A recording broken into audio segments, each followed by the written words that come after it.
চাচা শ্বশুরের বাসা থেকে বের হয়ে আসলাম। আসার পরে কোথায় যাব কোথায় যাব, গেলাম আমাদের এক কাছের আত্মীয়র বাসায়। ওনার বাসায় নিয়ে গেল আমাকে। ওখানে যাওয়ার পরে অভাব শুরু হইল আমার। এখন আমার হাজবেন্ডের চাকরি হয় নাই, অন্যদিকে সেই খালা শাশুড়ির বাসায় যে গেলাম, তখন ব্যাংকে চাকরির জন্য রিকোয়েস্ট করছে চাচা শ্বশুর, কিন্তু চাকরি তখন আর দেয় নাই। এরপরে যখন ওই খালা শ্বশুরের বাসায় গেলাম, ওনার মেয়ে কিসে চাকরি দিল, তখন মাত্র 2,500 টাকা বেতন, 2,800 টাকা বেতনে কাজী ফার্মে আমার চাকরি হইল। তো চাকরি হওয়ার পরে 1,400 টাকা ঘর ভাড়া দেয় আর 1,400 টাকা থাকে। এটা দিয়ে কতটা ভালো চলা যায় আল্লাহ ভালো জানেন, আর আপনারাও কিছুটা অনুধাবন করতে পারবেন। এরকম করার পরে আমার ডেলিভারির সময় চলে আসলো। মোটামুটি 5-7 মাস থাকলাম। থাকার পরে গ্রামে চলে আসলাম। এর মধ্যে অনেক ঘটনা ঘটছে, যাই হোক সেগুলার বললাম না, যে মানুষের সাথে এত অন্যায় মানুষ করতে পারে। বাড়িতে আসছি, আসার পরে আমার ডেলিভারির সময় তখন কাজী ফার্মের নওরোজ সাহেব ছিলেন। উনি ডেলিভারির জন্য যখন শুনছে যে শিক্ষিত মেয়ে, লেখাপড়া জানা মেয়ে, ভালো ফ্যামিলির মেয়ে আছে, তাহলে বেকার হয়তো থাকবে না, উনি ডেলিভারির জন্য অনেক কিছু চিন্তা করে 3,000 টাকা দেয়। এদিকে ডেলিভারির জন্য আমাদের বাড়িতে আমাকে যখন নিয়ে যাওয়া হয়, আমার প্রায় 4-5 দিনের লিভার পেন, এত পরিমাণ যন্ত্রণা, এত কষ্ট হইতেছে। কিন্তু আমার হাজবেন্ড আমাকে একটা ডাক্তারের কাছে নিয়ে যাওয়ার প্রয়োজন মনে করে নাই। আসলে আমি স্বামীর প্রতি দোষের দৃষ্টি কোনোদিন দেইনি, যার কারণে আমি তাকে বুঝতে পারিনি। আমার অনেকটা দেরি হয়েছে। স্বামী তো, তার তো দোষগুণ ধরা যাবে না। তারপরে আব্বা এক মুহূর্তে করলো কি, আমার এক ফুপা আসলো। উনি বলল যে ওকে হসপিটালে নিয়ে যান, তখন 3 দিন পরে। এর মধ্যে মজার ব্যাপার, আমার শাশুড়ি আমার ডেলিভারির রুমে, গ্রামের মানুষ, তখন আমি এমনি নতুন মানুষ, আর এতটা বুঝি না, নিজের মধ্যে লজ্জা, ভয়, জড়তা সব কিছু কাজ করতেছে। ওই যে বললাম, মা চাচিরা কখনো কথায় বসলে কোনোদিন পাশে বসতে দেয় নাই, যে এসব কথার মধ্যে থাকতে নেই, এই জন্য আমি একটু মূর্খ। কিন্তু শাশুড়ি যখন ডেলিভারিতে দায়ী, গ্রামের যে দায়ী আসে, তো আমার শাশুড়ি আমাকে মানে একটা গরু জবাই করার পরে হাত পা ছুঁড়ে যখন লাফালাফি করে, তখন যে অবস্থা আমার ঠিক এরকম হয়েছে। কিন্তু আমার মাকে আমার ডেলিভারি রুমে আমার শাশুড়ি ঢুকতে দেয় না। না না না, মেয়ের মা ঢোকে না। কিন্তু আমার ভিতরটা এমন লাগছে যে আমার মায়ের মুখটা দেখলে আমার একটু শান্তি। কিন্তু আমার মা তো আড়ালে কান্নাকাটি করতেছে, শুনতেছি, কিন্তু কোনো লাভ নাই। তারা অবশেষে আমার শাশুড়ি করলো কি, আমার পেটের অর্ধেকটার মধ্যে শাড়ির পার ওটা দিয়ে আটকাই দিল, আর অন্য মানুষকে বললো অসুবিধা নেই, নতুন মানুষ এরকম একটু করবেই, আপনি যা করার করেন। মানে তারা পারে না তো জোর করে বাচ্চাটাকে দুনিয়ায় আনে, এরকম অবস্থা। শেষ মুহূর্তে যখন সবাই হাল ছেড়ে দিল, বলল যে দেখো, ও তো মনে হয় আর বাঁচবে না, ও শেষ, তুমি ওর উপর দিয়ে ওর একটু পাও ধোয়া পানি দাও। তখন আমার হাজবেন্ড বললো, পাও ধোয়া পানি দেবো কেন, কিসের জন্য? বল না, তুমি স্বামী, তোমার সাথে কোনো অন্যায় করে না, ও আমার সাথে কোনো অন্যায় করে নাই। আর এদিকে আমার বাবা খুব হাহুতাশ করছে। সে আমার হাজবেন্ড বসেই আছে, তার কোনো কিছু ব্রেনে কাজ করে না, সে এমনভাবে থাকছে। আমার বোনকে নাকি বলে, আমার 2টা সিগারেট এনে দাও, আমার টেনশন হইতেছে। আমার বোন সেই অনেক কাদা, চতুর্দিকে পানি বৃষ্টি, সে গিয়ে সিগারেট নিয়ে আসলো আমার হাজবেন্ডের জন্য। এদিকে আমার বাবা বোন এরা দৌড়াদৌড়ি করতেছে, কোথায় ডাক্তার, কোথায় কি। গ্রামের চতুর্দিকে তো এরকম এতটা উন্নত না, তো 2004-এ গ্রাম অঞ্চলে এতটা উন্নত না, কারেন্ট নাই আমাদের বাড়িতে। তো যাই হোক, হাজবেন্ড বসেই থাকলো ডেলিভারিটা করার জন্য। পরে আমাকে হসপিটালে নিয়ে গেল। হসপিটালে যাওয়ার সময় আমি বলতেছি, ভ্যানের উপর শোয়াই, আমি বলতেছি, এমন আছে তোমরা, রাত্র তো অনেক, আমার মনে হয় ডাক্তার পাবা না। গিয়ে ডাক্তার আর পায় নাই সত্যি সত্যি। কিন্তু আল্লাহর অশেষ রহমত, পরদিন আমার ডেলিভারিটা হয়, নর্মালি বাচ্চাটা হয়। বাচ্চাটা হওয়ার পরে আলহামদুলিল্লাহ আমার মেয়েটা অনেক সুন্দর হয়েছে। আর আমি সবসময় চাইতাম আমার একটা মেয়ে হোক, আমার একটা চাওয়া ছিল। তো ডেলিভারিটা হইলো। এরপরে ডেলিভারি হওয়ার পরে আমি জানতে পারলাম যে আমার শাশুড়ির, মানে আমার হাজবেন্ড, ওই যে নওরোজ সাহেব 3,000 টাকা দিছিল, ওই টাকা 3,000 উনি আর আমার ডেলিভারিতে দেয় নেই। টোটাল টাকাটা উনি গায়েব করে ফেলছে।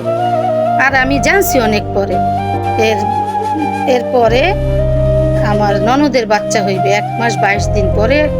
যখন শুনলো আমার ননদের একটু পেইন না, জাস্ট একটু পানি ভাঙছে হালকা, কোনো ব্যথা নাই, উনি কোনো দিক না তাকাইয়া কারো দিক না যে উনি আস্তে করে বরিশাল সদর হসপিটালে নিয়ে গেল মেরে।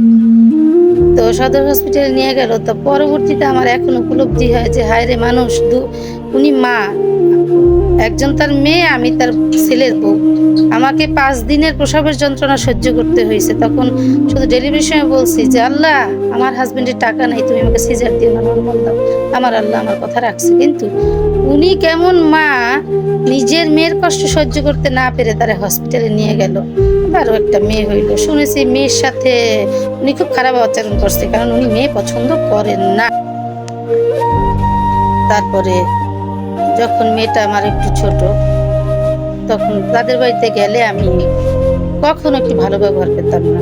জীবনে যতদিন গেছি ওনার বাসার থেকে আমি অসম্মান বা অপমান হই নাই, এমন কোনো সময় আমার জীবনে আসে নাই।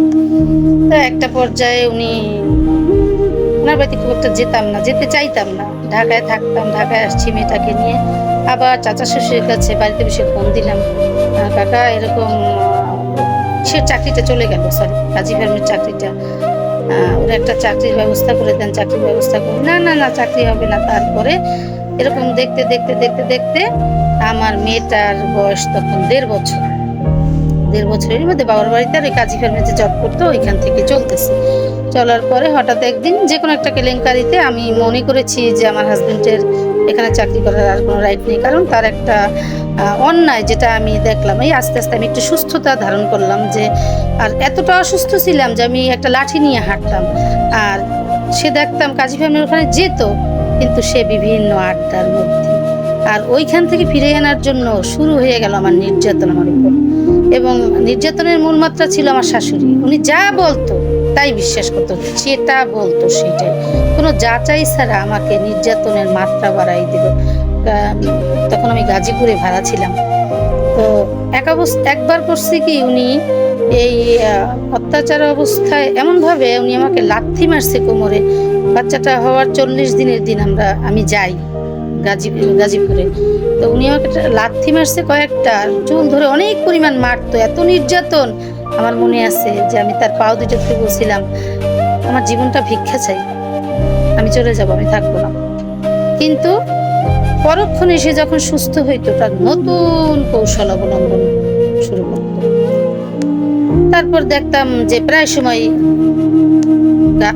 নেশার মধ্যে সে ডুবে থাকতো। এখানে গাজীপুরের এক বিখ্যাত, নাম বলবো না, খারাপ লোক, ওনার সাহচর্যে পুরো মেলার পরে সংসারটা তার ভাল লাগে না, এটা তারা বুঝি নেই। উনি নিজের পকেটে টাকা রেখে একটু চাপা সুটকি দিয়ে দিন চলে। একটা বাচ্চা আমার দুধ খায়, বুকের দুধ খায়, সামর্থ্য থাকা সত্ত্বে সে বাজার সদাই করবে না, কিন্তু টাকা পাঠায় বাড়ি, এটা আমি জানি না। তাই 2800 টাকার মধ্যে যে টাকা বাড়িতে পাঠায়, হ্যাঁ এখন একটু টাকায় আমার বরকত আছে, কারণ 250 টাকা ঘর ভাড়া দিই, তখন মাটির ঘর। এদিকে শাশুড়ি আমাকে ফোনে জিজ্ঞেস করে যে তুমি সকাল সকাল উঠতে পারো না, ছোট বাচ্চা কি খাও। একটা কথা বলতে ভুলে গেছি, তা হলো যখন আমি মেয়েটাকে নিয়ে আসি তার এইখানে, মেয়েটা হওয়ার পরে বাবা আমাকে একদিন রাত্রবেলা বাসার থেকে বের করে দেয়। কেন? ওই যে কোর্টে অপমান অসম্মান করছে, ওই কথা বাবা আর কারো কাছে বলে নাই। তার আমার খুব রাগ খুব হয়েছে। তো আমি যখন ওদের বাড়িতে চলে আসি 4-5 দিন, আমি তখন লাঠি নিয়ে হাঁটি। এদিকে আমার 1 মাস 22 দিন মাত্র আমার বাচ্চার বয়স, আর এদিকে লাঠি নিয়ে হাঁটতেছি। সেই অবস্থায় আমার বাবা ভাসুরের মামলার পিছনে দৌড়দৌড়ি করতে ওই টাকার ব্যাপারে কথা বলছে, যে আমি যে টাকা পয়সা খরচ করছি, এই কথাটা শুনলেই হয়েছে আমার শাশুড়ি। সে একদম ডাহা মিথ্যা কথা বলতো, স্টিল কোনো ভয় নাই তার। তো আব্বা বলতো যে ছোট লোকের সাথে একটা আত্মীয়তা হয়েছে, আমি আগেই বুঝতে পারছিলাম, কিন্তু মহিলাকে ছাড়াও যায় নাই, মহিলাকে গ্রহণ করতেও পারি নাই, আমার মেয়ের লাইফটা শেষ করে দেবে, আর কিছু না। আমার বাবার দূরদর্শিতা ছিল অত্যন্ত প্রখর। তারপরে বাবা কি করবে, রাত্রবেলা আমাকে যখন বের করে দেয়, তখনই তাদের বাড়িতে আমি আসলাম, তার মায়ের কাছে। আসার পর নিয়ে আসছে আমাকে রাত্রবেলা। এমনভাবে আবার সিচুয়েশনটা তৈরি করছে আমার শাশুড়ি। আমার হাজবেন্ডের কাছে মনে হয়েছে যে তোমার বাবা এত রাতে বের করে দিল কিভাবে, সে কি ভালো মানুষ? অথচ তার মা যেই কাজটা করছে সে পার পাইছে কেন, আমার আব্বা বাসায় এসে বলে নাই কেউ যে তোর শাশুড়ি এরকম বেয়াদবি করছে, মারাত্মক রকমের একটা বেয়াদবি করছে। শুনছি একটু বেয়াদব টাইপের ছিল। যাই হোক, মারা গেছে, আল্লাহ মাফ করবেন কিনা উনি ভালো জানেন।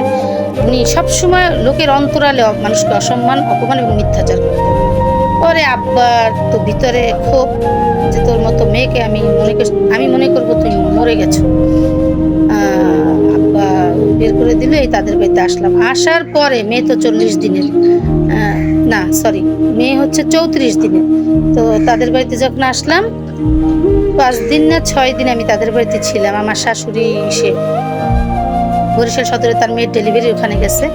তা আসার পরে আমার হাজবেন্ড আমাকে নিতে আসছে। আমার হাজবেন্ড তখন ছিল না ওইখানে, সে আসছিলই আমাদের বাড়িতে। আর যেদিন আসবে আমাকে নিয়ে আসবে ওই বাড়ি থেকে, তার আগের দিন আসছে আমাদের বাসায় আসার পর ওই রাতে আবার নিয়ে আসলো আমার তাদের বাড়িতে। আসার যখন উনি আমাদের বাড়ি থেকে তাদের বাড়িতে নিয়ে আসে, সে আমার এসে বলছে রাত্রবেলা যে আমি গাজীপুরে ঘর নিছি, তোমার নিয়ে যাব। তা আমি বলছি হ্যাঁ। এখন কিন্তু তার মায়ের মুখ খারাপ এবং প্রচন্ড রকম বদমেজাজি এবং চক্রান্তকারী বলা যায় তাকে, মারাত্মক রকমের চক্রান্তকারী। তারে বলতে পারবে না। আমার হাজবেন্ড বললো কি যে তুমি মার কাছে বলো। আমি বলবো কি, তুমি সুন্দর করে বলবা তোমার মাকে বুঝাইয়া যে মা ও অসুস্থ, আব্বা অসুস্থ, আমার বোন অসুস্থ, তারও তো ডেলিভারি, তুমি 5টা মানুষ একবারে এত মানুষেরই করতে পারবা না, তোমার একার জন্য অনেক কষ্ট হয়ে যাবে, আমি ওরে গাজীপুর নিয়ে যাই। আমি জায়গা সবকিছু ঠিক করে আসছি। আমি তাকে সামঞ্জস্যভাবে বলছি। বাবারে বাবা, সে গিয়া তার মায়ের কাছে, তার মা বরিশাল থেকে আসছে, খালা শাশুড়িও ছিল। উনি আসার পরে আমার হাজবেন্ড গিয়ে বলতেছে যা বললাম সেটা না বলে সে উল্টোটা, মা ও আমার সাথে গাজীপুর যেতে চায়। আমি তাকে এসি কত বড় মিথ্যা। সে আমারে বললো এই কথা, আমি যাইতে চাই। সে বাসা না নিলে আমি তো যাইতে চাইতাম না। আমি তো জানি না বাসা নিয়েছে কিনা, আমি তো আগের দিন রাত্রেই শুনছি, কালকে যাবে আজকে শুনছি। সে আমাকে দিয়ে সব জায়গা আমাকে খারাপ বানানো হচ্ছে তার প্ল্যান। এই যে আস্তে আস্তে এগুলো এখন আমি উপলব্ধি করতে পারতেছি, কিন্তু বুঝি তখন মনে করতাম উনি সরল, উনি সহজ সরল, উনি কিছু বুঝে না। কিন্তু উনি যে মারাত্মক রকমের কৌশল জানে এটা এখন বুঝতে পারছি আমি।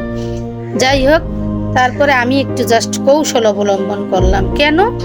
পাশের গ্রামের হিন্দু একটা লোক, উনি আমাকে মামি মামি ডাকে। উনি এসে বলছে কি, মামি মামা যদি নিয়ে যেতে চায় আপনি যে কোনো মূল্যে যান, তা না হলে ওনার কাছে কোনো ছেলের বউ এসে শান্তিতে থাকতে পারে না। অবশেষে উনি এমনভাবে ফাঁদে ফেলায়, আপনি শিক্ষিত মানুষ, আপনি পারবেন না। ওই হিন্দু লোকটা আমার কানে কানে এসে বললো, আস্তে করে মুখের কাছে কানের কাছে মুখ দিয়া বললো। তো বলার পরে আমার উঠানে সব কিছু শুকাদা, আমার ভাই সেজোটারে বলতেছি ওইগুলো সব নিয়ে আয়, ওর কাপড় চোপড় নিয়ে আয়। তো নিয়ে আসতে গেছে আমার শাশুড়ি বড় একটা লাকড়ি গাছের চলা, আমরা যেটাকে বলি খড়ি, ওইটা হাতে উঠেছে, একদম মাইরে ফেলাম, রাখ। পরে আমি বলছি যা তুই।